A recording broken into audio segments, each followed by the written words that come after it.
Hello! Welcome to my vlog. This is Christine. Gagawa tayo ng suma na malagkit.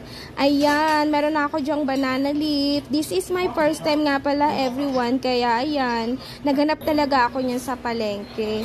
And then yung recipe ko was, I asked my mother about it. And then yan, nagsimula na ako dyan sa aking gata, and then naglagay ako ng sugar, ng salt para mag-balance yung taste nila. And then hinalo ko lang siya ng konti. And then meron na ako ditong malagkit na soak ko na siya for about 2 hours. And then after nyan, ilalagay na natin siya dyan sa aking gata na lulutuin.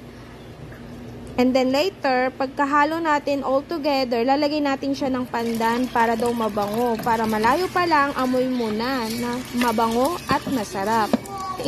Char! And then after that, ayan, hinalo ko na siya. Antayin lang natin siyang kumate.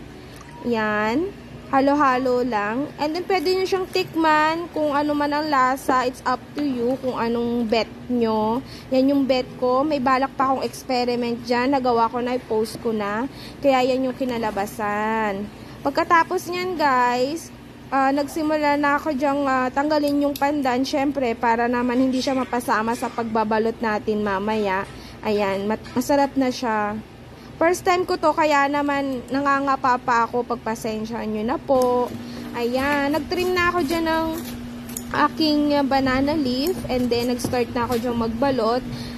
Natutunan ko tong pagbabalot na to dahil sa panonood ko dun sa aking tiyahin, nagtitinda ng suman.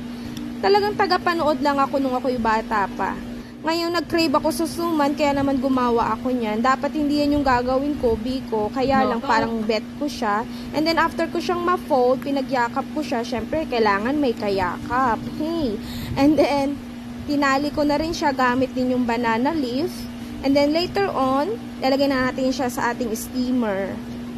Yung iba-iba ang pagluluto nila, pinapakuluan, pero ako sini-steam ko na siya kasi luto na siya. And then, antayin natin siyang maluto, ma-boiled, and then later on, gumawa ko ng latik o sauce niya. Hindi ko na siya napakita sa video, pero ang ingredient lang nun is coconut milk at saka ng brown sugar. Aantayin lang natin siyang kumati at maganda yung consistency, yun ang sausawan niya. Pero sa akin, gusto ko brown sugar lang siya or any sugar sa malagkit na suman, okay na. Ayan, thank you!